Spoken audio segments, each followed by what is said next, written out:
Quasi dimenticavo di questo video sul Parco dei Nebrodi d'inverno.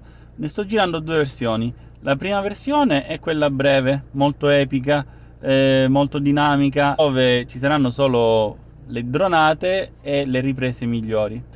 Quindi vi risparmiate un po' di tempo, la strada e quant'altro, il modo come arrivarci e quant'altro. Mentre se e vi risparmiate anche la mia voce, quindi non è da poco. Mentre se volete vedere il video integrale, quindi quello completo e quant'altro, andate sul canale YouTube Gala Travel e troverete il video. Quindi ci saranno entrambe le versioni. Quale vi piace di più?